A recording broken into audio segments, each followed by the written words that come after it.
अस्सलाम वालेकुम everyone, welcome to my channel ideas and GK with Danish. जैसा कि आपको पता है कि हमारा हिस्ट्री को देखने का, हिस्ट्री को करने का एक एंगल चल रहा है। इंडो पाक हिस्ट्री की काफ़ी वीडियोस आपको प्लेलिस्ट में मिलेंगी। तो साथ साथ मैंने ये मुनासिब समझा कि हम एक ज़रा objective analysis of history, critical analysis of history जो है वो भी साथ साथ पता होता है कि आपको दूसरा एंगल एक क्रिटिकल एनालिसिस के तौर पे स्टूडेंट ऑफ हिस्ट्री के पता होना चाहिए।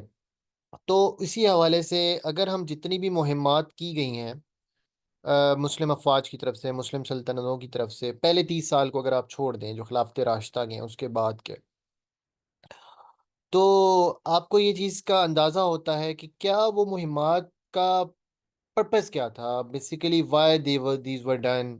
जैसे हम कॉन्क्वेस्ट ऑफ सिंध देखते हैं तो क्या उसका मकसद क्या वही था जो कि हमें नसीम हिजाजी के नॉवेल्स में बताया जाता रहा है कि अरब की ख्वातीन की चीखों पुकार सुनकर वो हज्जाज बिन यूसुफ तड़प उठा दमिश्क में बैठा हुआ, कि जिस हज्जाज बिन यूसुफ का किरदार ये था कि हज़रत अब्दुल्ला बिन ज़ुबैर रज़ी अल्लाह अन्हु के जो असैसिनेशन है, उस जिसके हाथ है अब्दुल्ला बिन ज़ुबैर रज़ी अल्लाह अन्हु के खून से रंगे हुए हों, वो हज्जाज बिन यूसुफ इतना अचानक से इस्लाम का अलमबरदार बनता है कि वो उठता है, उठ के इधर आता है और आकर जो है वो तहस तहस कर देता, अपने भतीजे को भेजता है। तो कभी कभार ना जहन इस बात को तस्लीम करने को तैयार नहीं होता था। तो इसी हवाले से एक नई बुक अभी फिलहाल मुझे नजर, इसी तरह चचनामा में भी इस तरह से चीजें हैं कि कुतुबुद्दीन ऐबक के दौर में थोड़ा सा एक लेजिटिमाइजेशन की गई कि जो हुआ था ठीक हुआ था। सो बेसिकली अगर हम देखें ना तो हम भी बीइंग ए हिस्ट्री के स्टूडेंट या जो हमारे एनालिस्ट हैं, हम जब हिस्ट्री को लोकल की जगह ना हम उसको एक पैन इस्लामिक रुख देख के जब पढ़ते हैं तो हम कभी कभार ज्यादती कर जाते हैं। जैसे हम उस तरह से जो चीज़ें जिस तरीके से देखी जानी चाहिए उस तरह से नहीं देखते। फ्रीडम मूवमेंट का पर्सपेक्टिव में भी दो पर्सपेक्टिव है, लेकिन उसमें लार्जली जो पाकिस्तान सेंट्रिक पर्सपेक्टिव है वो सही चलता है। रैशनल बेसिस वाला एक होता है, इमोशनल बेसिस वाला एक है रैशनल बेसिस वाला। रैशनल बेसिस वाला जो जिस तरह से जिन्ना ऑफ पाकिस्तान में आपको नज़र आता है, जिस तरह से आपको स्ट्रगल फॉर पाकिस्तान में नज़र आता है, तो वो एक आपको अक्ल मानने को तैयार हो जाती है कि जी ठीक है, फिर कायद का एक और था और ये था। बट आप 712 में बैठ के आप 712 में ये देखेंगे उस वक्त क्या प्रेरोगेटिव्स थे, क्या चीज़ें थी, क्या वाकई इस्लाम की सरबुलंदी या जस्टिस वाज द पर्पस। कि जैसे मैंने देखा कि इसका मैंने टाइटल भी ये रखा हुआ है कि कॉन्क्वेस्ट ऑफ सिंध, इंपीरियलिज्म और जस्टिस परसूट। तो इस हवाले से other side of the history जो है वो पता होना आपको लाजमी चाहिए, चाहे आप उसको फॉलो करें ना करें वो एक अलग बात है, लेकिन आपको कभी भी तारीख का जो है ना वो दूसरा पहलू इग्नोर नहीं करना चाहिए कि आपका वो दूसरा पहलू क्या है। ठीक है। तो इसी हवाले से एक किताब मेरी नज़र से गुजरी, सफदर जदी साहब की लिखी हुई है, आप सब लोगों को मैं कहूँगा कि ज़रूर एक बार पढ़ें। और बहुत अच्छी बुक है, बिनते दाहिर के नाम से। हाल तो फिक्शनल एक है, लेकिन थोड़ा सा ये कि फिक्शनल में अब जरी बात है, थोड़ा सा एग्जेजरेशन होती है, लेकिन लार्जली इट्स काफ़ी हद तक जो है वो अच्छे तरीके से उसने चीज़ों को पिक्टोरियलाइज किया हुआ है और चीज़ों को एनालाइज किया हुआ है। आपको सुनना लाजमी, देख पढ़ना उसको लाजमी, ताकि आप थोड़ा सा कर सको। और उर्दू में लिखी हुई बुक है, 300 समथिंग पेजेस हैं। एक अच्छे रीडर के लिए मेरे ख्याल में 3 दिन की भी मार नहीं है, क्योंकि उर्दू में हमारा पेज दरी बता ज़्यादा होता है ना as compare to English. Because हम हमारे स्कूलिंग का एक इशू रहा है शुरू से ओवरऑल हमारे पाकिस्तान में, तो उसमें दरी बता इंग्लिश से ज़्यादा स्पेस में आप उर्दू में पढ़ लेते हैं, तो 3-4 दिन हार्डली आप आराम से इसको पढ़ सकते हैं। और आप इसका क्रस्ट बुक कभी आपने पढ़नी है तो बुक का आपने कम से कम ना उसका एक जिस्ट जो होता है ना वो आपने निकाल लेना होता। तो चलें जी, मैं आगे इसको फर्दर मूव ऑन करता हूँ। और मूव ऑन करते हुए सबसे पहले एक बात करूंगा जो बहुत ही एक फेमस कोटेशन आपने हमेशा पढ़ी होगी, सोशल मीडिया पे देखी होगी, ट्विटर पे, इंस्टा पे, फेसबुक पे, on any platform, that is the until the lion learns how to write every story will glorify the hunter। African proverb है कि until the lion learns how to write, जब तक शेर लिखना नहीं सीखेगा तब तक हर कहानी में, हर कथा में, हर जो है ना वो शेर जो शिकारी है उसकी तारीफें की जाएंगी। शिकारी ने ऐसा कर लिया, शिकारी ने ऐसा कर लिया, शेर का एंगल नहीं बताया जाएगा, बिकॉज वो तो शिकार हो चुका होगा। तो इस तरह जो चीज कौम शिकार हो चुकी होती है, ये जो मफ्तू हो जाती है, ठीक है, जिसके ऊपर फतह हो जाती है, जो महकूम बन जाती है, कभी भी उसका एंगल नहीं बताया जाता। जैसे फॉर इंस्टेंस फ्रीडम मूवमेंट को लेकर मुस्लिम्स का एंगल की जगह अब क्या चीज प्रिवेल करती है दुनिया में? वेस्टर्न नैरेटिव प्रिवेल करता है। इंटेलिजेंस के अंदर भी आप चीजें देखें तो आपका आप देखें व्हाइट मैन बर्डन की सुप्रीमेसी है, तो अगर आप मैकेवेली और अचंकिया की फिलॉसफी देखें तो इस टाइम पे चाणक्य की फिलॉसफी जो है वो होना तो ये चाहिए कि भाई इटालियन अचांकिया मैकेवेली को कहना चाहिए, ठीक है, लेकिन सितम जरीफी देखें कि इंडियन मैकेवेली कहा जाता है चाणक्य को, हालांकि चाणक्य मैकेवेली से 1800 साल पहले की चीज है भाई। तो ये चीज होती है कि जब भी कोई चीज, जो कौम सरबुलंदी हासिल कर लेती है, जो कौम ऊपर चली जाती है, तो वो अपने हिसाब से चीजें मनूवर करती है। सो बनु उमैया का दौर, किसको नहीं पता कि जुल्म सितम से भरा हुआ है। वाकया करबला जैसा एक अंदोनाक वाकया, जिसको बयान करते हुए, जिसको पढ़ते हुए, जिसको सुनते हुए रूह भी तड़प उठती है कि कैसे खानवादा रसूल को जो है वो इस तरह से, रसूल सल्लल्लाहु अलैहि वसल्लम को इस तरह से जो है, खानवादा रसूल, उनके खानदान को इस तरह से बेदर्दी से जो है वो कर दिया गया कि ना अक्ल तस्लीम करती है, ना कोई चीज तस्लीम करती है कि ये कैसे हो सकता है। तो इन द एंड उस बनु मैया के टेन्योर में फिर कोई ऐसी चीज हमें नजर नहीं आती कि जो इस्लाम के असूलों के मुताबिक रूल चल रहा हो, कोई ऐसी चीज नजर नहीं आती। आपके जो भी एनिमीज थे उनके खिलाफ जस्टिस था, माइट इज राइट का कॉन्सेप्ट था। सिर्फ 2.5 साल हजरत 60 हिजरी के बाद अगर आप चेक करें तो सिर्फ 2.5 साल आपके जो नजर आते हैं हजरत उमर बिन अब्दुल अजीज के, उसके अलावा तो बनु मैया का जो पूरा खानदान है उसने ऐसे ही जुल्म सितम की दास्तानें रकम की हैं। मरवान बिन अब्दुल हकम की फैमिली मरवानिड्स चल रहे हैं, और ये टेन्योर भी मरवानिड्स का था। वलीद बिन अब्दुल मुल्क उस टाइम पे हुक्मरान था। तो मरवानिड्स ने तो जो जुल्म सितम किया वो तो एक अलग ही दास्तान है। तो अब उसमें हज़रत अब्दुल्ला बिन जुबैर की असैसिनेशन हो जाए, हज़रत अब्दुल्ला बिन जुबैर रज़ी तआला अन्हु, जो हज़रत जुबैर बिन अवाम रज़ी तआला अन्हु के जो हैं वो अ, बेटे थे, हज़रत जुबैर बिन अवाम इज़ अशरा मुबशरा।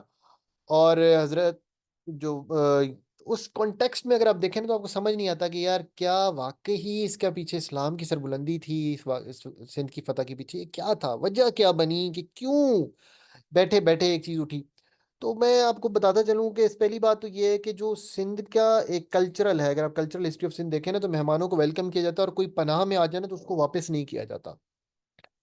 तो वाकई करबला के बाद से ही जो लोग बनु उमैया के मुखालिफ थे ना, उमैया सल्तनत के, तो वो लोग आगे सिंध की डायनेस्टी के अंदर, सिंध की सल्तनत में पनाह लेते रहते थे। ठीक है, उन्होंने यहाँ पर आगे पनाह रखी रखी पनाह ली।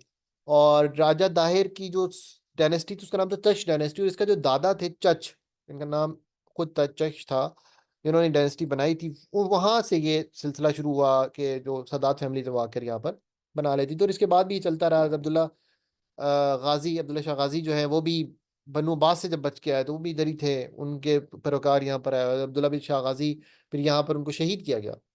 उनका मज़ार जो है क्लिफ्टन में मौजूद है।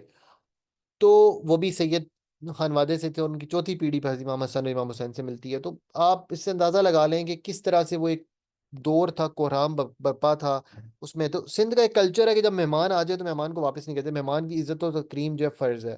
आपको ये बात सुनकर भी हैरत होगी कि मोहम्मद बिन कासिम के खिलाफ लड़ने वाले लश्कर के अंदर एक अरब नौजवानों का लश्कर मौजूद था, जिसकी सरबराही मोहम्मद बिन अलाफी कर रहे थे, कि जो कि वहां से उनके उमैया सल्तनत के से बगावत कर रहे थे, उमैया सल्तनत को हक नहीं मानते थे, और उनके खिलाफ उन्होंने कहा कि हमने लड़ना है। तो उन्होंने यहाँ पर आगे पनाह ली हुई थी।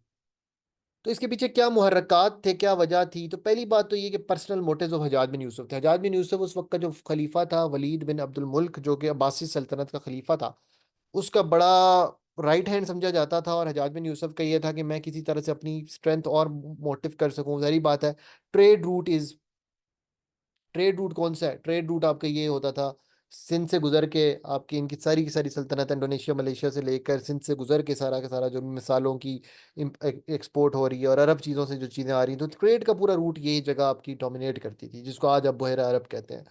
तो अगर आप सिंध फतह कर लेते हैं तो आपका यहाँ पर कंट्रोल हो जाएगा, और जो बंदा ये करवा के देगा, एक तो रियासत का रेवेन्यू बढ़ेगा, और जब बंदा ये करवा के देगा तो ऑब्वियसली गवर्नर वुड उसको कहेगा कि, जो खलीफा है वो कहेगा वाह वाह भाई, लेवल है आपका।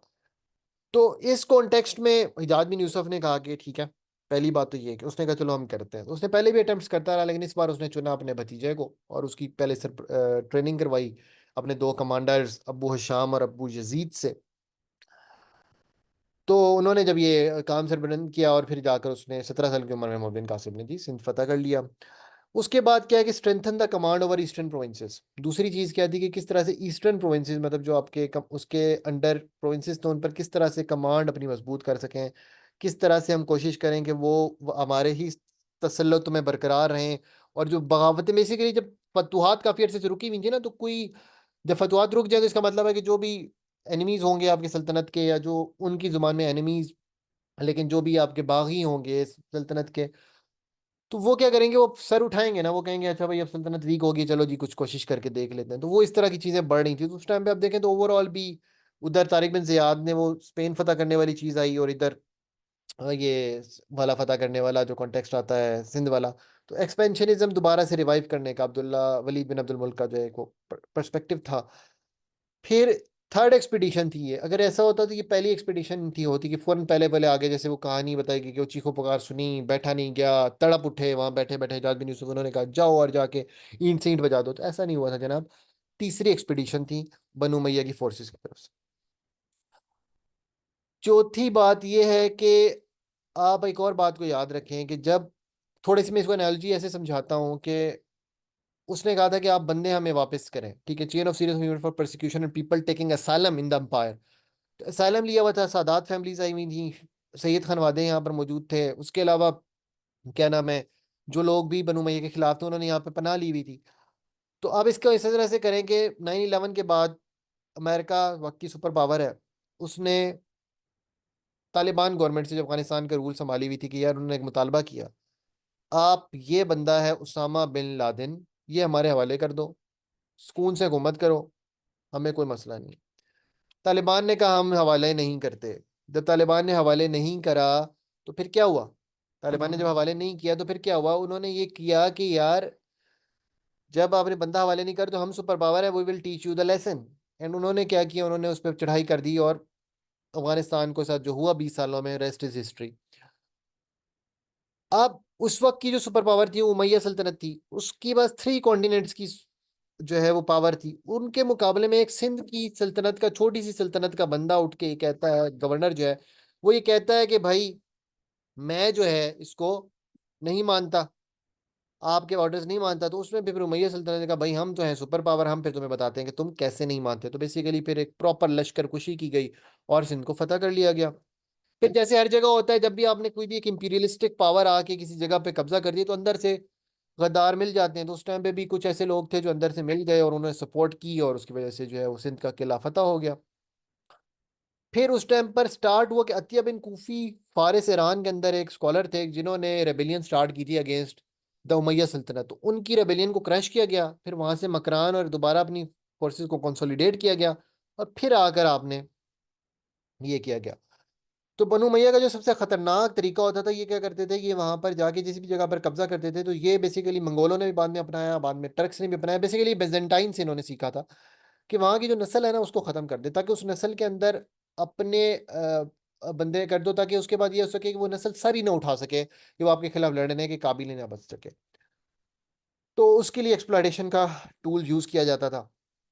तो यही काम इन्होंने किया। इसके बाद जो छठा और सबसे बड़ी चीज थी ना, जरखेज इलाका है सिंध, आज भी आपका एग्रीकल्चरल प्रोडक्टिव में बहुत ज्यादा प्रोडक्शन प्रोड्यूस करता है। उसके अलावा सिंध उस वक्त उनका सिंध के साथ फिर मुल्तान तक की बाउंड्रीज लगती थी, मुल्तान तक का एरिया, ये राजनपुर तक की, तो पूरा एक आपका इंडस डेल्टा बड़ा फेमस डेल्टा है जिसमें बहुत जरखेज इलाका है।